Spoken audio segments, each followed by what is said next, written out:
Hey there, it's Bob from Trade Genius. And yesterday I talked about in my other video about the Trump doctrine, and I want to explain it a little bit more fully in this video because I think what he's doing is absolutely brilliant. Whether you agree with him, you have to be impressed with his approach here, because he was free of the shackles of the Republican Party. He was able to pivot to bring hope to a group of people who has total distrust of the Republicans, and even on the conservative side, and who's been basically been abandoned by the Democratic Party, and that's the African American vote, and it's also the white blue collar union vote. And so, as Trump now is elected president, and he thinks forward, is that he's already took the high ground. The with trade, he's already solidified that base. He's not the four states. I call it the Great Lakes strategy. The states that he won that typically go Democrat are the only really ones that he needs to actually worry about going into the next election cycle. And so he immediately is shoring up that base, and he's going to solidify that base, and he's going to provide hope and opportunity with his goal of separating African American votes from the Democratic Party on the next three election cycles. The congressional one, his next reelection, and the following congressional ones, and to do a permanent shift in the electorate. And so by doing that, he locked those people down, and he's going to put money in it. And he put the Democrats in an awful bind. So if they oppose his economic policies, he's just going to pound them into submission by basically going to these states and putting these people in the background and saying, you see, they never really cared about you. They only care about their own power. And then if they approve his policies, he says, see, I told you I can get things done. So the Democrats are screwed. They're dead men walking there. So their coastal bases are going to be just fine. You're never gonna unseat those. But what he's going to do there is that places like Nevada and California and Colorado and New Mexico and even like in North Carolina, he's gonna go after he's gonna use that voter rights initiative that he's going to do the investigation on, and he's going to put these people on defense, and he's going to find voter fraud, and then he's going to be able to enact legislation that's just going to knock these guys on their heels, and then basically take another plank from them and put them on defense with that. And then the other thing that he's doing is that he looked, and this whole thing with the economic thing, they trying to paint him as a Hoover. I want to just explain something to you, is that we're the biggest debtor nation in the world, and we're the biggest importer trade deficit in the world. And so for us to declare a trade war, just think about it for a second. What happens if we make people buy stuff here? Well, they're going to have to employ people here. So, at the worst that's going to happen to you, you're going to create some inflation. Okay. But these other countries are going to be absolutely devastated.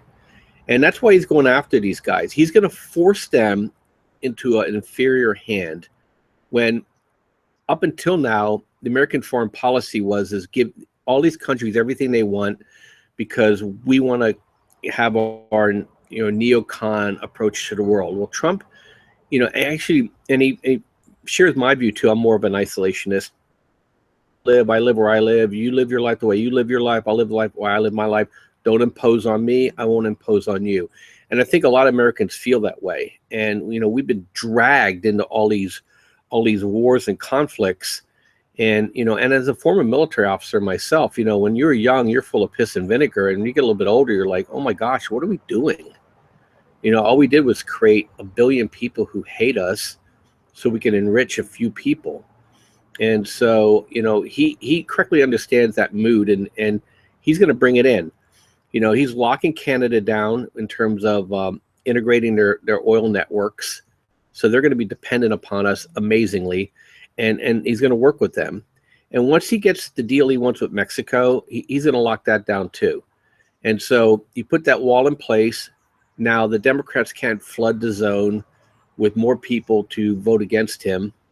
The African-American people are going to actually get an opportunity for a change, and that benefit's going to be to him, increasing his power base.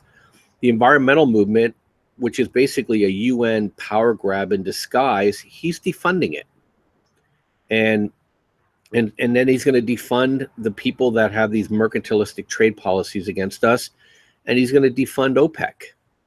And so, his strategy is very sound. And then he's going to go after, he's not going to go after Soros now. Soros has a big enough bullseye on his back. There's enough people that don't like that guy and his family and what he represents. And I think the more the outrages that happen in this country, that these people are once we determine where they're being funded from, it's coming from him, they'll drift away. And then the left has nothing. So Trump's tactics now is that he's going to continually play offense. And so he's going to put an outrage out there a day. And the outrage is the left's outrage. It's not my outrage. Some of the stuff he does, I don't necessarily agree with, and, that's, with the banks, I'm a little uncomfortable with Wall Street getting that kind of power. But if you think about it from a strategy standpoint, there's only really one entity that could probably take him down, and that's the Federal Reserve and the Wall Street bankers. And he's not picking that fight. He's like, you know what? I need you on my side. We're going to have a detente. You don't screw with me in terms of causing chaos in the market like you did for Bush, going into Obama. Okay.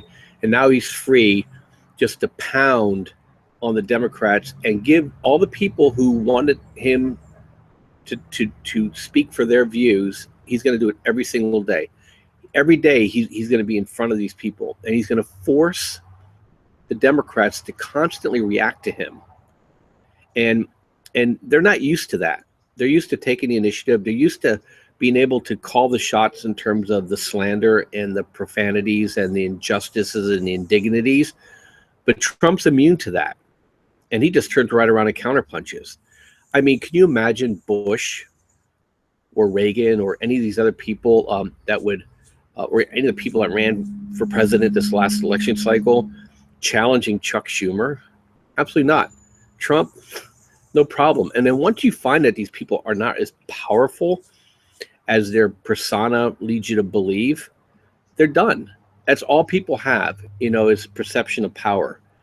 And he's peeing on the trees. And now everybody knows he's going to do exactly what he says. And when he needs to bluff later, he'll be able to, because he's not bluffing now. He's pushing chips all in every time, on every hand, for every play. And that's going to get people like on the other side of him sitting there going, oh, whoa, wait a minute. I don't want to be in front of this crosshair.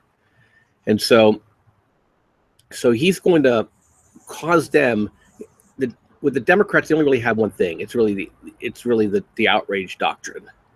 And I think that people get exhausted from that. And I mentioned yesterday too about reading Facebook. I mean, people are already exhausted. I mean, I'm reading people's Facebook posts that hate him, and they would love nothing more than for him to be out of power. And they're like, I don't even know what to do anymore, because nobody's listening to them, and Trump is flooding the zone with his news, and he's in front of it all the time, and he's doing things that people expected him to do. So really the argument is that you're mad at him because he did what he said he would do that got him elected. Get more outraged, and they're going to do crazier and crazier things. I wouldn't be surprised in the next 3 to 4 months that these paid anarchists are going to jump the shark, and they're going to kill some people. And that's all Trump's going to need to be able to just take down people like Soros and the people supporting the Black Lives Matter and all these crazy celebrities that say the most outrageous things because they don't really realize what they're saying, that these things have consequences. And so it could be really interesting. And so that's my view. It's my version of the Trump doctrine, and I think it's pretty sound. And now he has the Supreme Court picks. He's gonna give Mitch McConnell a spine. Not going to lose the Senate for at least the next 6 years. So get your SCOTUS picks in. You lock down your swing vote for the next 30 to 40 years. And if Trump does what he says he's going to do, and people get jobs, and things aren't what all the people say that he is going to be, then the Democrats are out of power for the foreseeable future. So anyway, Bob for Trade Genius, I thought I wanted to flesh that out a little bit more for everybody. It's really looking at it from a strategy standpoint. It's pretty incredible. And I want the left and the progressives to continue to underestimate this guy, because I think it's going to destroy him. Have a great day. Bye-bye.